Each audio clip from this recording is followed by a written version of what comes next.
it's a daily routine. It's for life now. I want to know everything about Buteyko. Steve and I have taken the beginner's class, the intermediate, and the advanced. Each class that we take, I learn from questions other people ask, and you guys are very thorough in answering the questions. It's nice to know that from the follow-up classes that I get to see other people who are doing it and hear their stories and dedicate myself to a full practice.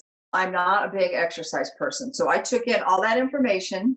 I didn't do all the things that were prescribed, but what I did like is I tucked it all away. So when I go in and do my yoga, I'm very mindful of my breathing, holding my breath. And then when I do postures, I'll hold my breath. And Vladimir, it was very fun to have somebody who trained with Buteyko and was a Buteyko teacher, and just like being so close to the source, I really enjoyed having him as a teacher.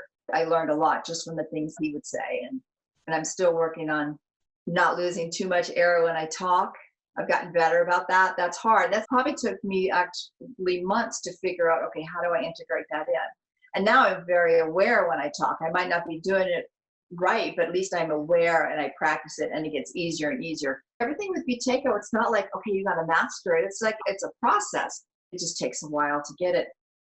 The advanced class, the more you're out of your mind, not thinking about it, I was just trying to be so relaxed, and my max pause, I had like a little screen and I was watching birds and fountains and all kinds of peaceful things, and I was thinking about something nice. The next thing I know, my max pause was way higher than it usually is. And then I went to do my control pause and it was higher too. I'm learning the more relaxed I can be, then I'll do better. That's the essential aspect of the advanced work, how to unhook yourself from mental process. The times when my pauses are longer and higher, it's usually when I'm unhooked from that. And when you can see it happening, it's like, whoa, okay, I'm going to try that again tomorrow. You're real good about teaching us that, okay, you can't get in your proper sessions all throughout the day. Well, then you show us how to do that within the day, and how to like hold your breath when you go up and down the stairs, just how to build your CO2 all throughout the day.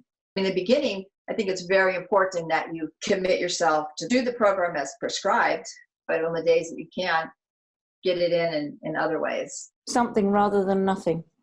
Right, for sure. I haven't gone long enough without doing it that I've noticed negative effects, but I still am working towards getting it every day, having a solid practice. That's my goal. Everything with Buteyko, it's not like, okay, you got to master it. It's like, it's a process.